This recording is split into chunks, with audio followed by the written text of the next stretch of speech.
Hey, I'm Venom. This is Psychedelic Actualization. On this channel we talk about topics like self-realization, self-actualization, and working with psychedelics to live a more authentic and fulfilling life.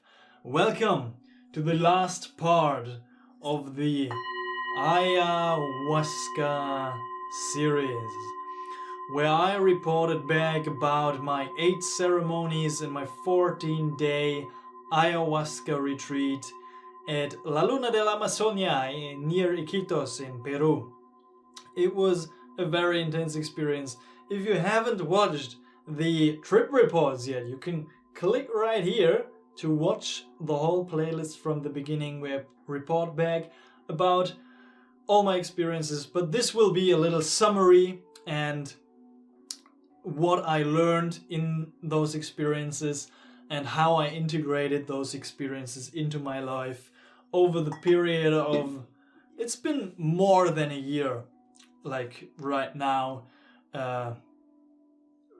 till I had those experiences. So I'll just report back about my integration process a little bit and what I learned.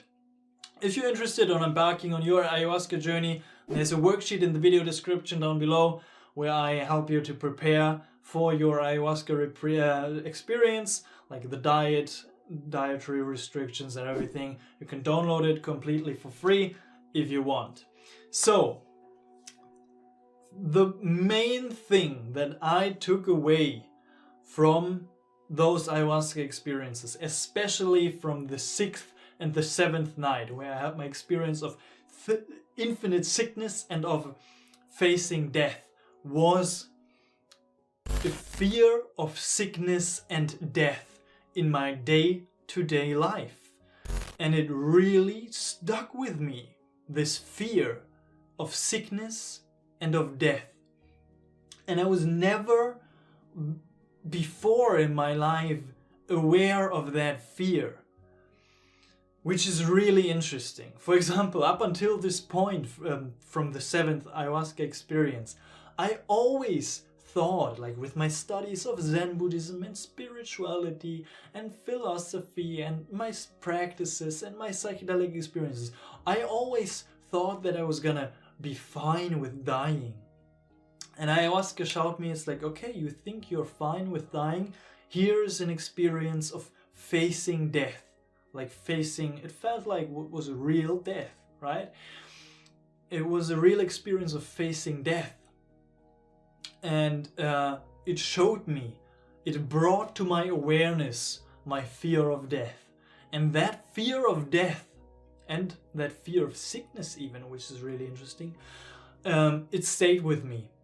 And it still stays with me right now. And I never experienced that before. And it's very difficult, emotionally difficult to deal with it. And very challenging in my day-to-day life, because there are spontaneous moments now where this fear of death comes into my awareness, and it's just more present in my conscious awareness, this fear of death that I have. And it seems like a negative and traumatic thing from that experience. And it seemed like that for a little while, because I was just like, it brought up periods of anxiety in me. And I never experienced anxiety ever before. But just like being anxious of getting into a car accident, being anxious of like having it really serious sickness that is influencing my body, because I don't want my life to end right now. And this fear of death, it stayed with me. And it brought up periods of anxiety in my day-to-day life, which were not there before this experience. But also now after integrating this experience, like how I integrated that experience and how I dealt with those periods of anxiety, of the fear of death, is first of all switching my mindset of like it not being a traumatic and negative experience, but being grateful for that experience. Being grateful for the fact that this ayahuasca retreat, this ayahuasca experience brought the fear of death into my conscious awareness, so I can be aware of it and so I can work through it. And it made me inspired, and it inspired me and made me study death a little bit more. So I'm reading and studying the Tibetan Book of the Death, digging deeper into Hinduism, into different kinds of philosophies and religions, and just like taking and learning everything about death and practicing visualizations of dying, asking myself maybe the journaling question, if today was the last day of my life, would I want to do what I'm about to do today? Just like these practices of coming to terms with death, understanding death, and just like making peace with it and transcending and overcoming that fear of death on a deeper level is a very beneficial thing, I guess.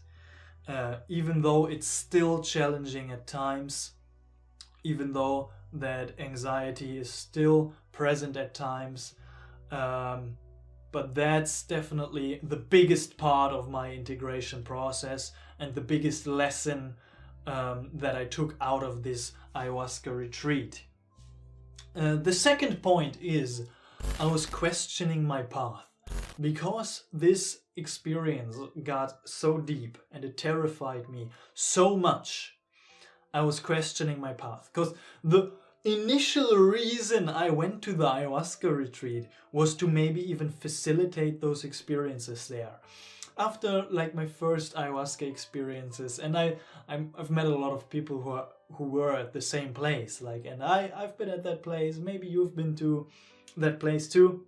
But when you gain a little bit of nice experiences, maybe with ayahuasca, maybe with other psychedelics, and you have some positive, enlightening, awakening experiences, you're like, wow, I want to share this experience with the world and be a psychedelic therapist or facilitator or just like anything like that. And that was me. Like, I was in that naivete, of that naive space of wanting to be a facilitator.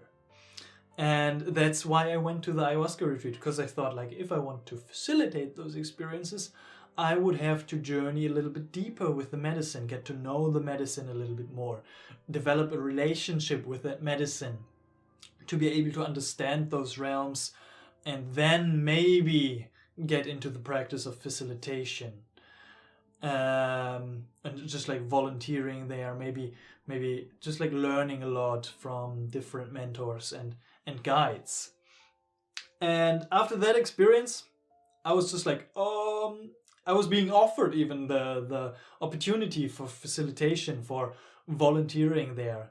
And I was so terrified that I was just like, no, not right now. Just like, I'm gonna continue to Mexico right now. So I'm gonna leave that behind for a little bit and process and integrate my experience, and then just like think about it again, if I want to work with that medicine, if I want to facilitate at all.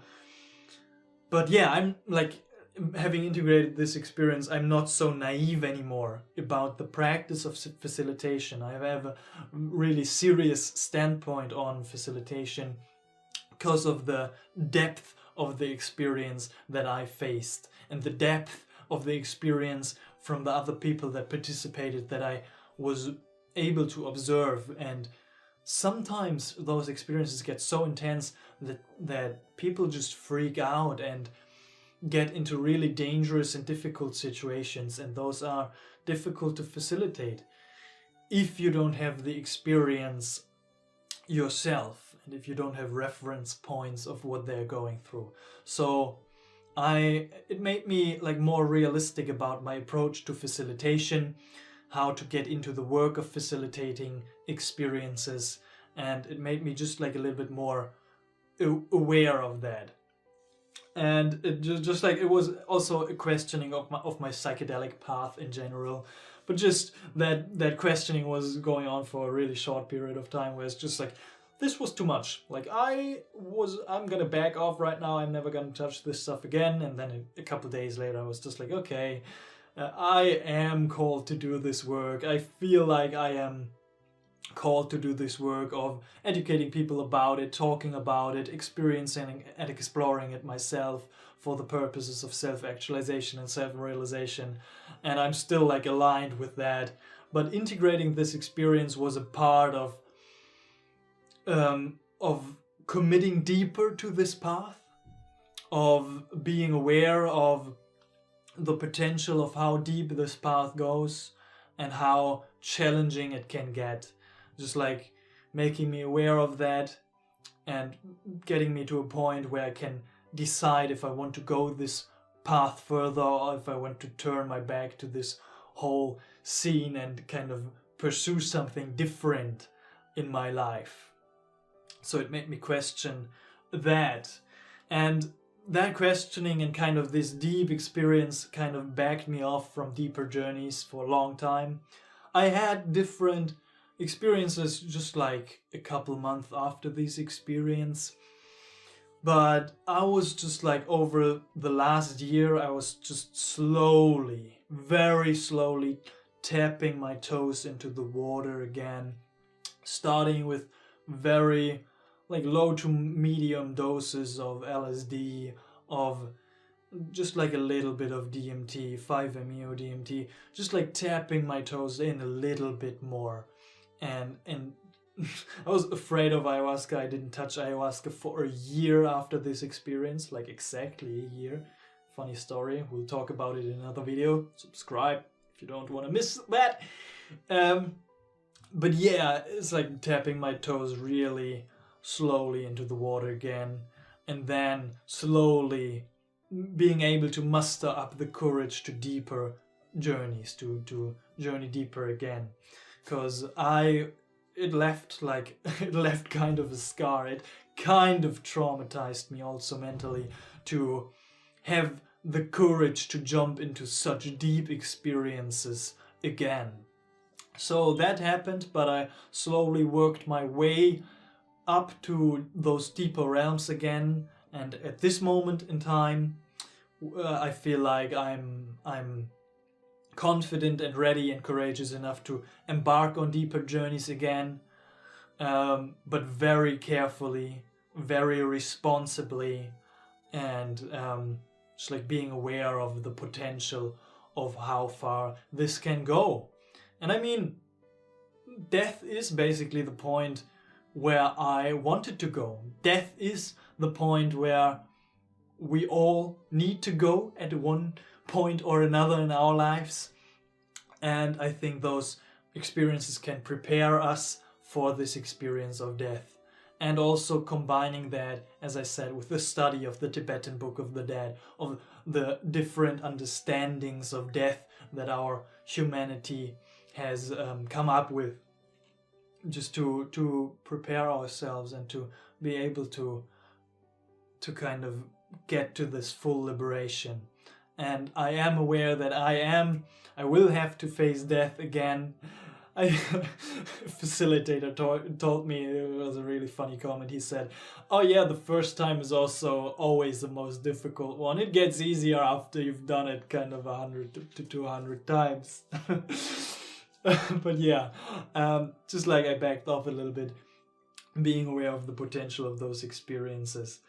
It also made me aware of different kinds of ayahuasca. The first week we were drinking black ayahuasca, which was a very physical, MAOI heavy brew, which I don't prefer, kind of, and like kind of different brewing techniques of a lot of different types of ayahuasca, just learning about the medicine, learning about different traditions. It was, I don't remember the name of the tradition, if it was even a tradition from the shamans, because it was not the Shibibu tradition, it was not the Huni Queen, just like different ways of embarking on this journey of ayahuasca, different ways of facilitating those experiences, different ways of doing ceremony.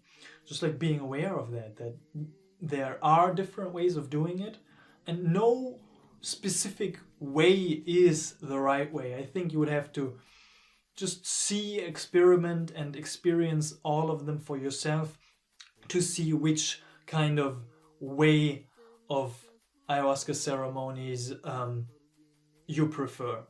So it made me aware of that, which is really nice. And the shamans were absolutely badass people. Again, just like appreciating the depth of this path, of the psychedelic path, of the path of the shaman, of the path of the guide, of the path of the curious explorer, of the psychonaut.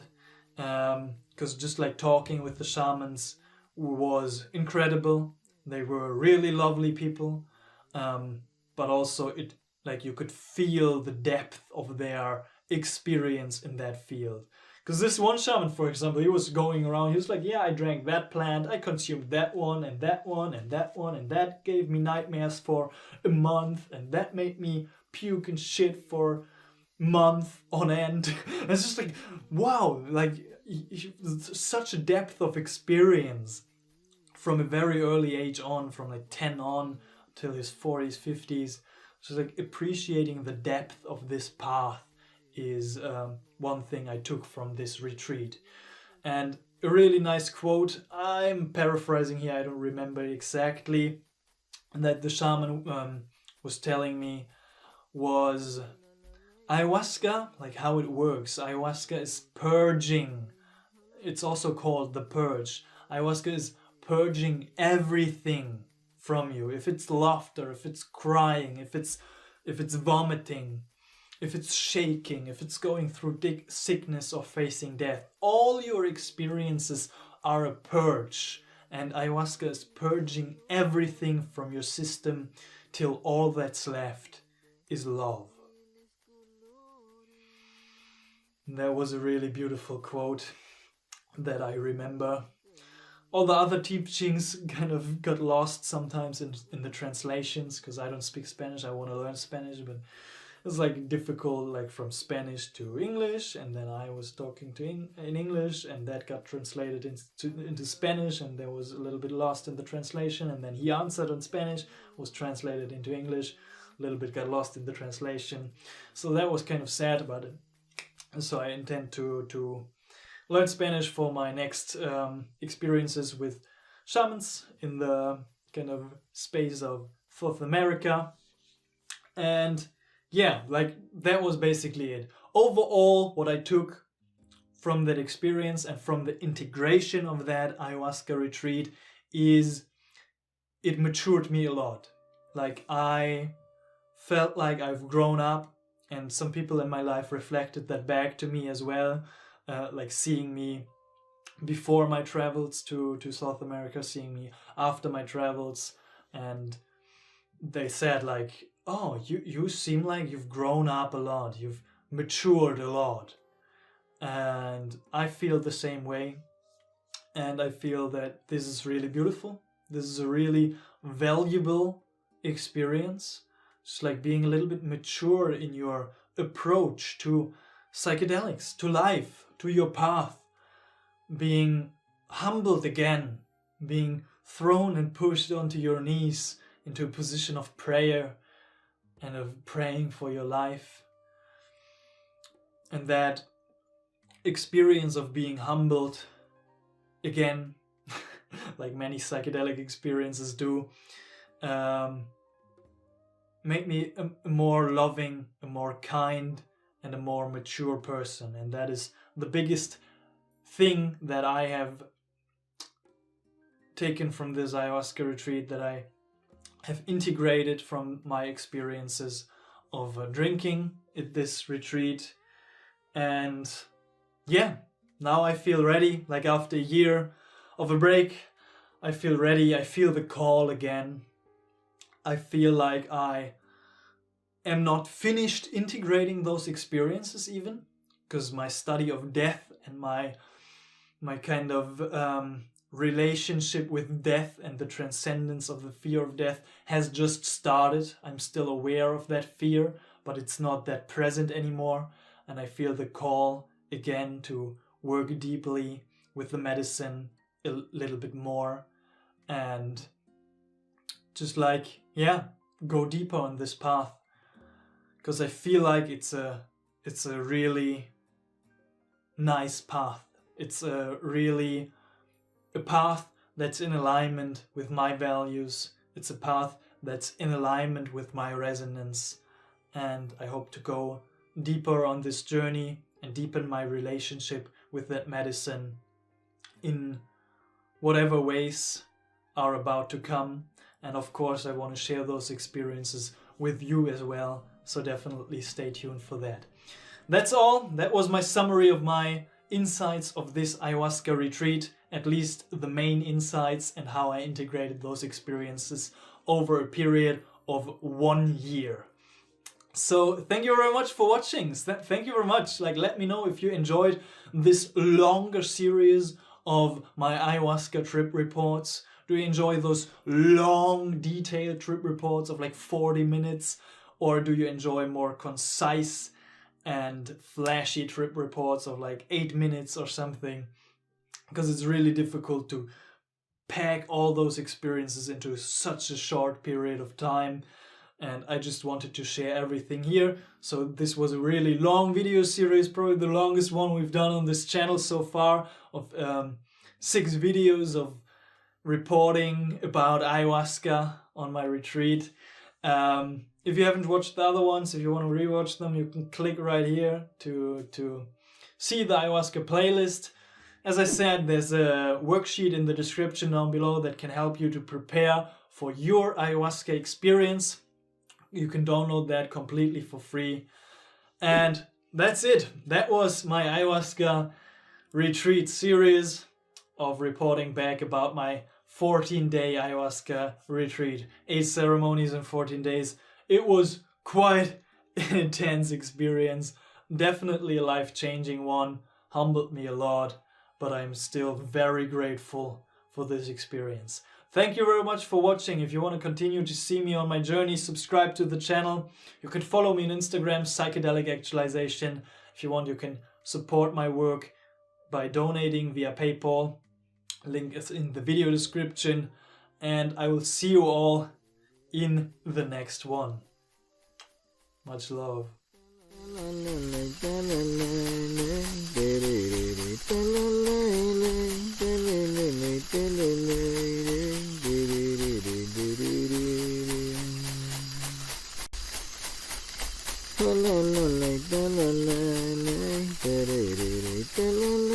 la